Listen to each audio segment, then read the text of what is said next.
Good morning students.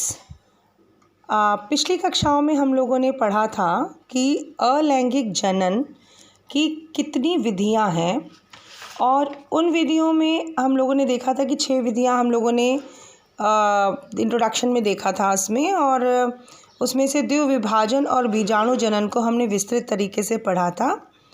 और आज हम लोग देखेंगे कि मुकुलन, जिसको हम बडिंग भी कहते हैं, वह क्या होता है और वो किन जीवों में होता है और किस प्रकार से मुकुलन की प्रक्रिया से नया जीव बनता है।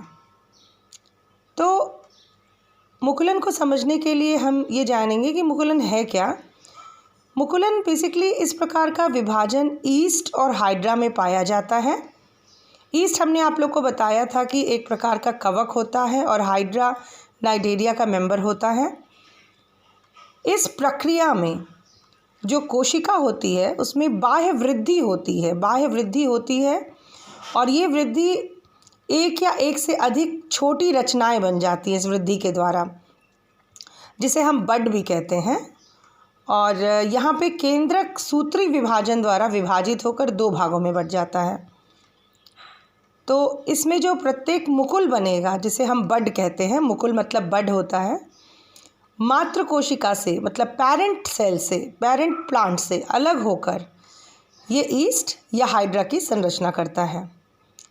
तो प्रत्येक मुकुल आपकी मात्र कोशिका से अलग होकर ईस्ट या हाइड्रा की नई कोशिका में परिवर्तित हो जाते हैं।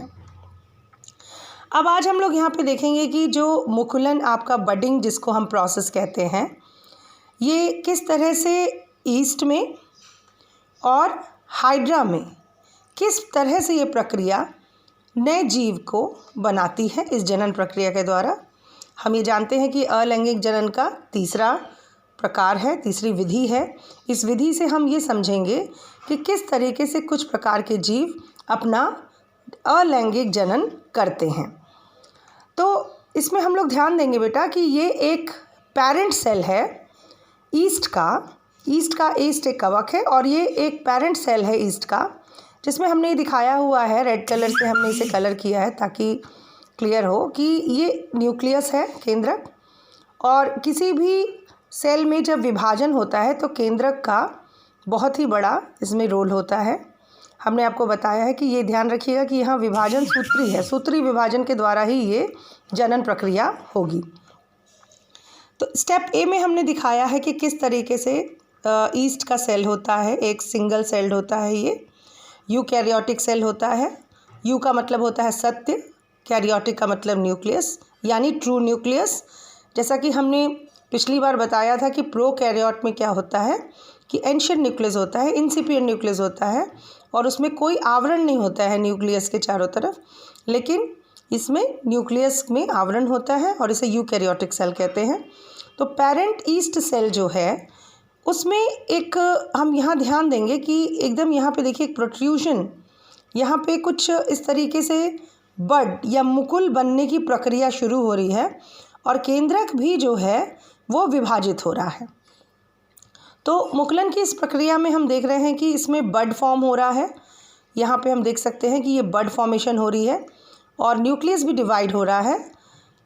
नेक्स्ट स्टेप में हम देखेंगे कि किस तरीके से जो आपका ये पेरेंट प्लांट है, पेरेंट ईस्ट है, और ये ईस्ट जो है 2 भागों में विभाजित हो रहा है और यहाँ पे इलोंगेट हुआ था बी स्टेप में, और स्टेप सी में न्यूक्लियस पूरी तरह डिवाइड हो गया है। और न्यूक्लियस डिवाइड होने के बाद इसके बाद साइटोप्लाज्म जो होता है वो भी डिवाइड हो रहा है। यहाँ हम देख सकते हैं कि हमने लिखा है बड विथ न्यूक्लियस, यानी कि इस बड के पास कंप्लीट न्यूक्लियस है और ये अब इंडिपेंडेंट इंडिविजुअल में बनने के लिए ये तैयार है, यानी कि ये खुद भी थोड़ी देर के बाद, सेपरेट होने के बाद, खुद भी नए इंडिविजुअल्स या नए डॉटर सेल्स बना सकता है। तो पेरेंट से यहाँ हमें डॉटर सेल्स बनाने हैं और ये हमने देखा कि किस तरह से यहाँ पे हमने ये दिखा रखा है कि किस तरह से साइटोप्लाज्म भी डिवाइड होने लग रहा है। स्टेप डी में हम देखेंगे कि हमारा ये पेरेंट सेल है और ये पेरेंट सेल जो है वो किस तरीके से डिवाइड हुआ। पहले ये इससे बना, फिर इसके साथ ये डिवाइड हो रहा है, फिर इसके साथ ये डिवाइड हो रहा है और फिर ये डॉटर सेल बनी है, फिर ये डिवाइड होंगे। तो इस तरीके से एक पेरेंट सेल से बहुत सारे डॉटर सेल्स बन जाते हैं और इस तरीके से बडिंग में, या जिसे हम मुकुलन कहते हैं ईस्ट के अंदर, वो चेन्स ऑफ आपके डॉटर सेल्स फॉर्म कर रहा है, यानी चेन्स ऑफ ईस्ट सेल्स यहाँ फॉर्म हो रहे हैं। तो ओवरऑल हम ये समझ सकते हैं कि जो मुकुलन होता है, मुकुलन प्रक्रिया जो कि ईस्ट में पाई जाती है, उसमें एक पेरेंट सेल आया, पेरेंट सेल का न्यूक्लियस डिवाइड हुआ और एक प्रोट्रूशन बड के फॉर्म में आई, मुकुल के फॉर्म में आई, और ये मुकुल न्यूक्लियस के साथ बिल्कुल सेपरेट हो गया। फिर बाद में इसका साइटोप्लाज्म भी सेपरेट हो गया और उसके बाद बहुत सारे डॉटर सेल्स बने। तो ईस्ट ने chains of daughter cells form किया। तो इस तरीके से बडिंग प्रोसेस जो है वो ईस्ट में कंप्लीट हुई। आगे बढ़ते हुए बच्चों हम लोग देखेंगे कि किस तरह से हाइड्रा में बडिंग प्रोसेस होता है। हाइड्रा एक नाइडेरिया का मेंबर है और इसमें हम ये देखेंगे कि जो हाइड्रा है उसमें एक टाइनी बड, बहुत छोटा सा बड यहाँ बन रहा है, मुकुल बन रहा है। धीरे धीरे ये इलोंगेट होगा और इलोंगेट होने के बाद ये न्यू हाइड्रा बनाएगा जो कि पेरेंट के साथ अटैच रहेगा और कुछ समय के बाद ये न्यू इंडिविजुअल में जनरेट हो जाएगा। न्यू हाइड्रा सेपरेट हो जाएगा और डेवलप करेगा और एक इंडिपेंडेंट हाइड्रा बनाएगा। तो ईस्ट में जो प्रोसेस था और हाइड्रा में प्रोसेस था, ये दोनों प्रोसेस जो थे वो मुकुल प्रक्रिया के द्वारा ही जनन कर रहे हैं। तो आज हमने देखा कि किस तरीके से ईस्ट में और हाइड्रा में मुकुलन के द्वारा यानी बडिंग